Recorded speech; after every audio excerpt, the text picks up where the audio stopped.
That is incredible, amazing flavor. So I'm going to make stuffed eggplant. So let's just check this out. You're going to find out how easy it is just right now. So we're just going to cut it in the middle like that. Beautiful, easy.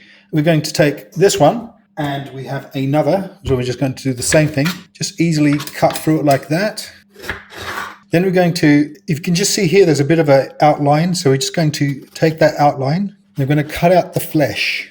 So we make like a little basket for the eggplant or aubergines, whatever you want to call them. So now we're going to just take all of that nice flesh stuff and we're just going to chop it up into little dicey pieces like that. So once you've done that, let's add some olive oil to the pan. Don't be shy. And we're going to add all of that nice eggplant into the pan as well. Let's just cover for a bit. And just add one bay leaf in here and the rest of the onions. Touch more olive oil. Pepper. Half a spoon of salt. So we're just going to let that sweat away in the pan. Mushrooms. So once you've reduced it this much, what we're going to do is add the final ingredient, which is tuna. And we just need 1 can. And we'll add the water and everything for the extra flavor. And finally, we're going to just add a touch, not too much, of passata.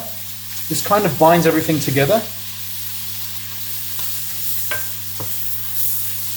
And that's pretty much it. We're just going to take the bay leaf out and we're going to power down this and let this rest a little bit.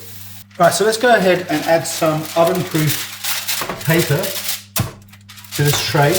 And then we'll add the hollowed out eggplant like that to the tray. And now let's just fill them in.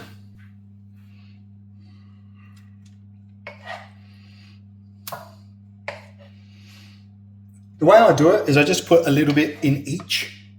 That way I don't run out in all, if that makes sense. This bit is optional because it won't be vegan if you do this or vegetarian, but I like to add a little bit of ham to the top. Just like that, just rip it up, easy.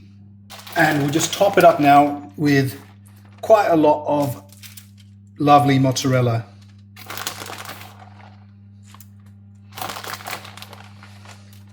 Right, so let's go ahead and bring this into the oven, which I've preheated at 250 degrees. Goodbye. We'll just keep it at 250 degrees for about 15 to 20 minutes. Let's check it out. It's looking lovely. So let's just take this out of the oven. So this looks incredible. And hear the crunch as you go in and have a look at that. Listen to the crunch.